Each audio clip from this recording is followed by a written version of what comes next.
Essa é a primeira parte do nosso tutorial sobre avaliação. Vai tratar de conceitos e as diferenças e a mudança de olhar importante quando a gente vai pensar e planejar e aplicar a avaliação no modelo do ensino remoto.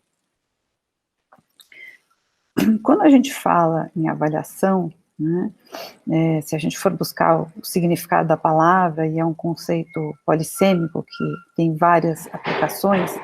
a gente está falando de atribuição de valor, determinação de competência,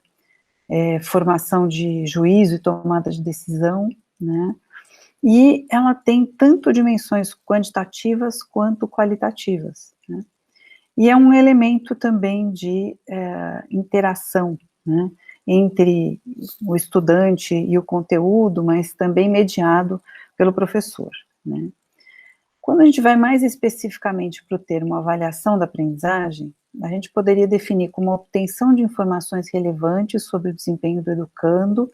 que serão empregadas para aperfeiçoar o processo formativo, reforçando pontos positivos e corrigindo as eventuais deficiências apresentadas, que a gente faz a partir de identificar o erro, né. Um autor que é o Lucchesi, quando fala da avaliação da aprendizagem, ele ressalta bastante a função da avaliação como aquela que vai garantir o sucesso, né? Então, ela garante pedagogicamente que a gente vai chegar no resultado esperado, e para isso, a nossa referência são os objetivos pedagógicos estabelecidos, né? E também que a gente tome em conta as estratégias que a gente utilizou, né, para que a avaliação ela possa estar articulada tanto com os objetivos pedagógicos, quanto com as estratégias pedagógicas que a gente usou para ensinar aquele conteúdo, né. E, nesse sentido, a avaliação ela deve ser mais inclusiva do que exclusiva, né, mais do que classificar e excluir aqueles que estão abaixo da média, a gente precisa justamente trazer um olhar e um foco para ajudar o estudante a aprender mais e melhor, né. E a avaliação, ela tem, nesse sentido, ela tem que ser uma prática contínua, e não só ao final de um processo educativo, né. Bom, e aí vem uma reflexão, né, quando a gente planeja a avaliação, quem é que a gente está avaliando, para que a gente está avaliando e como a gente vai avaliar, são perguntas muito importantes no processo de planejamento da avaliação, né.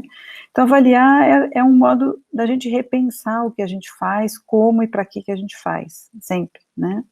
na educação não é diferente. E ela compõe, como a gente já ressaltou, o planejamento pedagógico, o planejamento educativo. E ela tem, de um lado, com certeza, avaliar o aprendizado do estudante, né, a partir da nossa prática pedagógica, mas, de outro lado, também avaliar a nossa própria prática pedagógica, a partir do desempenho do conjunto de estudantes, né. Bom, e na avaliação presencial, a gente muitas vezes utiliza o que a gente chama de avaliação normativa, né, esse autor, o Perrenot, a referência bibliográfica bastante utilizada, que eu usamos muito para esse tema da avaliação, está lá no nosso guia, na primeira versão do guia, a referência completa, né. Então, na avaliação normativa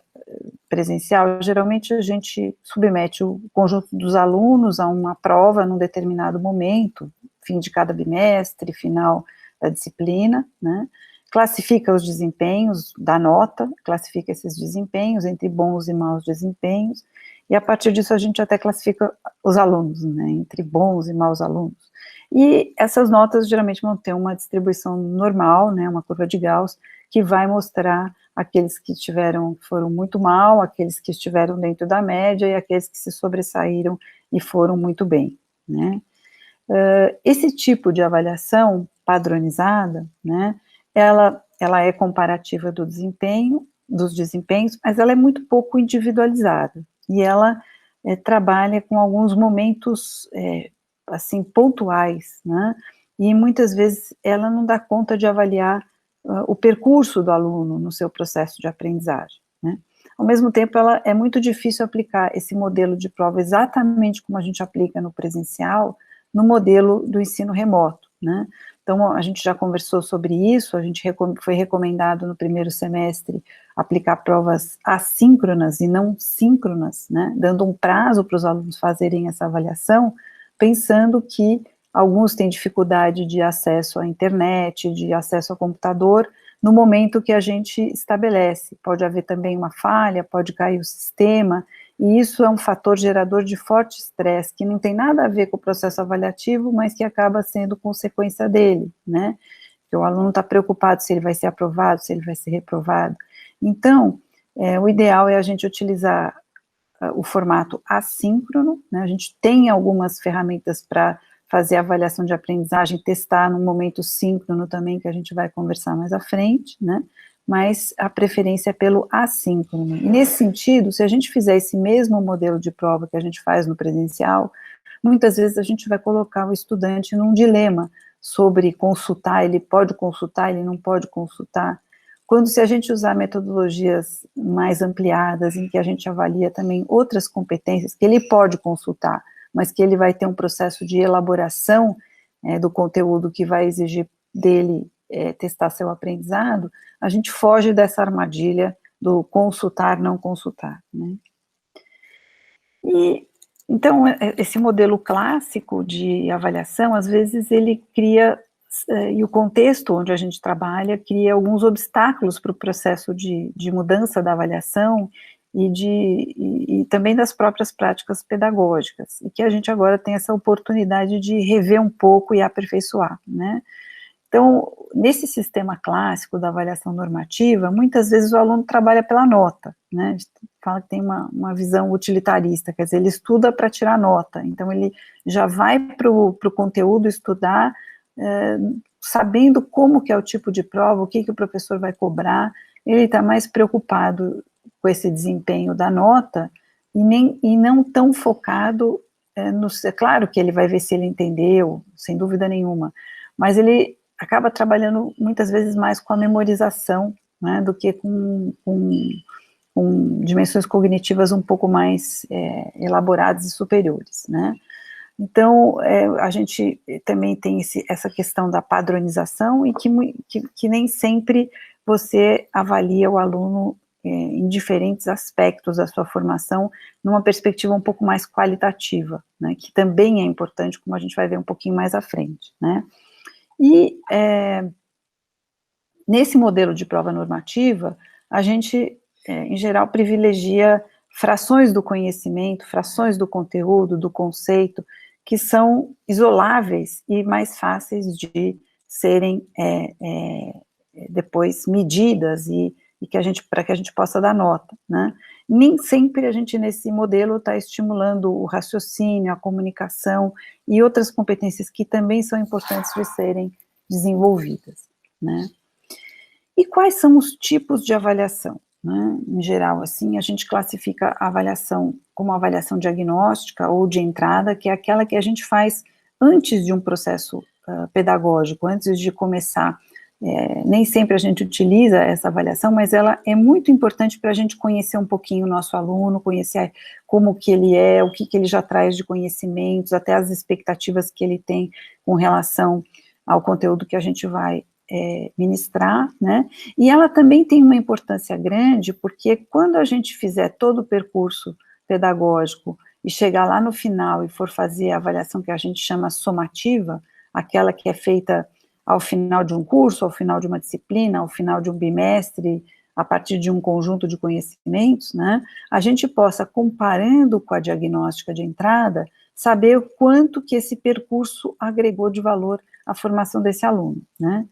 E entre a avaliação diagnóstica e a somativa, ao longo de todo o percurso, a gente tem essa avaliação que a gente chama de formativa, em que, em diferentes pontos desse percurso, a gente pode estar junto com o aluno, verificando o que ele aprendeu, o que ele entendeu, o que é que falta, né? E às vezes até uma prova-teste pode ter uma função formativa, quando você, por exemplo, estabelece numa prova-teste, e você programa no FormSUS ou no Moodle, né? E você programa dentro de cada alternativa a uma questão teste,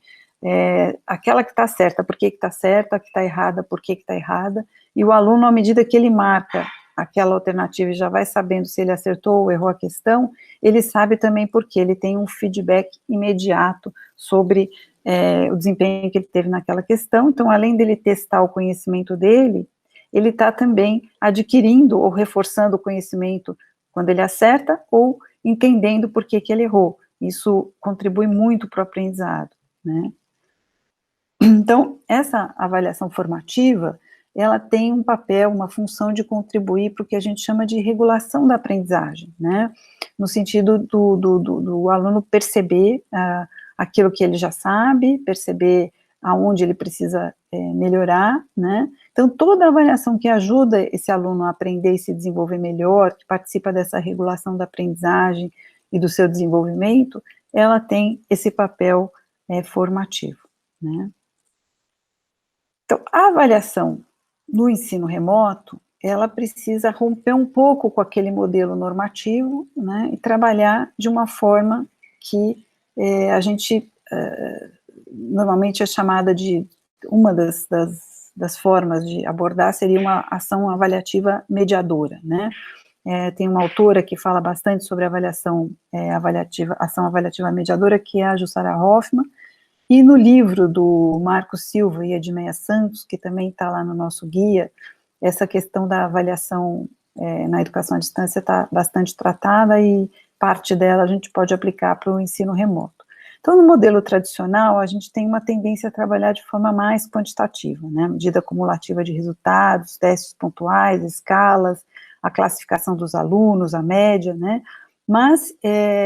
na educação, no ensino remoto, tem outros aspectos importantes e outras dimensões que podem ser trabalhadas de forma mais efetiva, né? Então, um aspecto muito importante no processo é a interatividade, porque o conteúdo sozinho, ele não vai dar conta, né, do aluno simplesmente assistindo a videoaula, apreender tudo o que é necessário. Quando a gente dá uma aula e quando a gente interage com os alunos, a gente está dando um significado para aquele conteúdo, a gente está tornando aquele conteúdo real, vivo, e a gente precisa também sentir e interagir para ver como o receptor, né, daquele recebeu, e cada aluno recebe de uma determinada forma, baseado no que ele traz de bagagem anterior àquela recepção, né? Então, estimular a autonomia, trabalhar de forma dialógica, com participação, com colaboração, com atividades interativas, é muito importante para o processo avaliativo. Quer dizer, às vezes, enquanto a gente está aplicando a estratégia pedagógica, a gente também está avaliando o percurso daqueles alunos, né? E no planejamento das atividades, na escolha dos métodos que a gente vai planejar para fazer uma avaliação do aluno ao longo do processo, em especial a avaliação formativa, né, é interessante a gente poder estimular, por exemplo, que o aluno formule hipóteses visando o seu entendimento, né, quer dizer, abrir espaço para que ele possa também expressar como ele entendeu aqueles conceitos, como que ele trabalha aquilo, né, encorajar a produção de um saber qualitativamente superior. Um exemplo, por exemplo, em vez de você, por exemplo, abrir uma questão para o aluno escrever um conceito, né, ou copiar um conceito que ele memorizou, você pode propor a ele fazer um mapa conceitual, que implica em ele trabalhar um conjunto de conceitos de forma hierárquica e relacional, como que ele relaciona aquele conjunto de conceitos num mapa conceitual, né, que pode envolver também, por exemplo, quando a gente trabalha o diagnóstico, um protocolo, e ele desenvolve um mapa conceitual sobre as possibilidades de tomadas de decisão e tratamento e diagnóstico, né. Então, aí você está trabalhando com saber qualitativamente superior, que não é de memorização, né, e que ele pode até consultar. Então, no ensino remoto se aplica bem, porque ele pode fazer a consulta, né, e ele vai ter que criar o mapa, então ele vai estar trabalhando com esse conhecimento de uma forma até mais significativa e profunda, isso aprofunda essas questões, né. Então, diferentes formas de avaliação permitem esse aprofundamento, oportunizar também novas vivências, né, então quando a gente faz o teórico, o laboratorial, o demonstrativo, até chegar na clínica, né, procurar procedimentos que possam enriquecer os temas de estudo, né, casos clínicos, discutir casos, discutir um outro contexto onde aquele conhecimento possa se aplicar, né, e valorizar a questão de autonomia e de construção do conhecimento de cada estudante, né. Então, nesse sentido, tem uma percepção de que conhecer não é só assimilar e repetir, mas trabalhar em interação, né, organizando a experiência, tornando aquele aprendizado significativo para cada um, né, então, dessa forma, ele se torna duradouro, né. Então, essa avaliação mediadora, ela requer também que a gente acompanhe o estudante, ela é mais trabalhosa, porque você acompanha ao longo de todo o processo, e não só no final ou no momento pontual, quando você aplica, por exemplo, uma prova normativa, né. E esse modelo de avaliação, que se aplica bem ao ensino remoto, ele tem também algumas premissas, que também se aplica ao presencial futuro, se a gente experimentar e perceber valor nele, né. Então, você demonstrar sempre a confiança na possibilidade dos estudantes construírem seu próprio conhecimento, suas próprias verdades, quer dizer, valorizar, né, o seu processo, mesmo que às vezes ele não chegou ainda onde a gente tinha essa expectativa, né, mas cada pequeno insight, pequena compreensão que ele tem deve ser valorizada, dar a ele autoestima e confiança para que ele possa progredir, né, e valorizar sempre as manifestações de interesses, nenhuma dúvida deve ser descartada ou considerada irrelevante, né, ou óbvia. É muito importante que a gente tenha um profundo acolhimento e respeito no processo do aluno de construir seu entendimento, né. E, nesse sentido, assim, quer dizer, para responder à evolução e avaliar dessa forma, é importante a gente acompanhar esse estudante ao longo do seu caminho de aprendizado, né, e não só ao final, né, mas durante todo o percurso. O erro, nesse contexto também, ele traz, às vezes, pistas muito interessantes sobre como que o aluno aprende, né, de acordo com o erro que ele faz, você verifica ali aonde que você precisa ajustar com ele e chegar no melhor entendimento, né. Bom, e aí, a gente que é professor e trabalha de forma tão intensa sempre com a avaliação, né, eu acho que, como mensagem aqui dessa primeira parte, eu acho que fica bem forte para a gente a questão da importância de articular a avaliação com os objetivos pedagógicos e com as estratégias que a gente escolhe para utilizar, para ensinar para chegar a esses objetivos pedagógicos, e a avaliação ela está completamente conectada com isso. Se ela estiver desarticulada ou não tiver coerência com o objetivo pedagógico e estratégia, a gente não vai conseguir medir se alcançou e a gente não vai estar sendo coerente no nosso processo de ensino-aprendizagem, né. Então, rever a forma de avaliar no ensino remoto, que é diferente da presencial e exige adaptações. Então, tem uma série de orientações que estão no guia, e mais essas questões conceituais que nós estamos colocando aqui e que vamos tratar, né. E aqui só para, nessa questão aqui para a gente refletir, né, que muitas vezes se a gente olhar só para o quantitativo e para a média que 2 alunos diferentes obtiveram, pode ser que 2 alunos que chegaram numa mesma média e a gente analisa só o quantitativo, a gente vai perder, às vezes, o que aconteceu no percurso, e cada um pode ter tido um percurso completamente diferente, né, e a forma que esse percurso aconteceu também é importante, né, tanto quanto o resultado final e o desempenho final. Para esse momento é isso, esperamos que vocês aproveitem